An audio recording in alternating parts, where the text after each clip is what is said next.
Hello, this is Brian Meixner, low brass professor at High Point University, and I'm going to play for you here the euphonium all state, all district, all county etude audition material. And then afterwards, I'll make some comments, give some practice tips to help you better prepare for your audition. I'll start at the beginning of the all state cut, and then you'll hear the trill right before the cut for the all county, all district. If you're preparing for that, you can listen for that portion, the second half of the material.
Okay, so as you're preparing this material, the first thing you notice is that within the first two measures, actually within the first five notes, we see three different articulation markings. We've got marcato in the first bar, then a staccato followed by an accent. And so it's really important to make a differentiation between the articulation markings. And you see these scattered throughout here.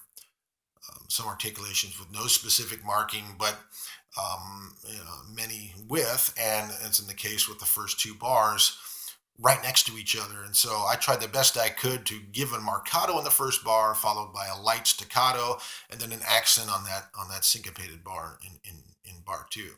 So make it a strong effort to do that. Also, the dynamic contrast. You'll have forte with no diminuendo, followed by a bar of piano, and some real contrast with that. Looking ahead there, on the fourth line of the second page, pianissimo, slurred. That's the first time we encounter that soft of a dynamic, and also that amount of tenuto legato through those several bars there, 6-7 bars in a row. So important to make sure that we're adhering to what's on the page, particularly in an audition situation, to make sure that we're playing with what's on the page.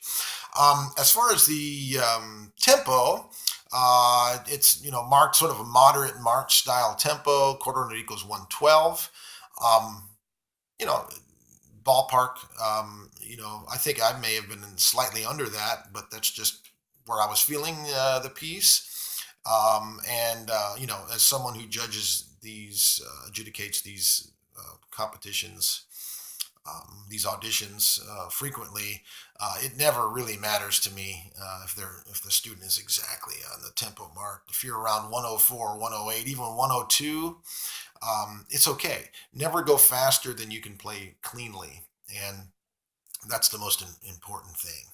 And you can create style or tempo through the style of articulation. If you're playing, you could be playing at 120, but if the articulation style is blah, right, it's sort of a standard, boring articulation, it'll sound slower, if that makes sense, than a slightly slower tempo with nice, crisp, bouncy articulations to get you through. So that I think is more important than getting exactly to the tempo there. Um, One thing that really does help with the timing of this and getting the rhythm to be very strong is taking the ties out of articulation while I practice. For example, sort of the top of the second page,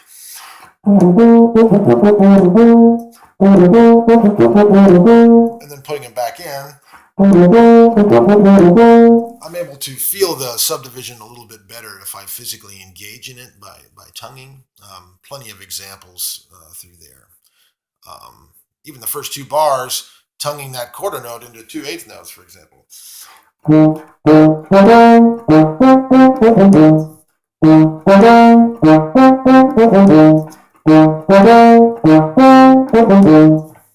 Okay, that can help with rhythm and time. Of course, using metronome, to keep you honest, is really a necessity to make sure that that happens. Um, oh yes, I made some notes here.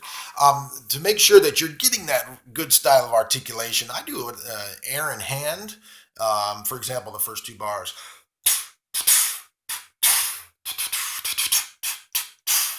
You should be able to feel the difference on your hand, the different style of air. If you're not feeling different air concentrations on each of these different articulation markings, and it's not going to come off that way. So that's a way to practice um, getting the articulations without even playing in the instrument. Get the fingers out of the way, all that stuff, and just focus on what you're doing with your air. A huge breath every time you get a chance to breathe, of course, is vital in playing any wind instrument, particularly these big low brass instruments. Um, yeah, so hopefully those tips are of some help, and you're always welcome to contact me if you have any further questions. I'm always happy to help. So, best of luck as you navigate through this etude and prepare towards your audition. So, good luck with it all.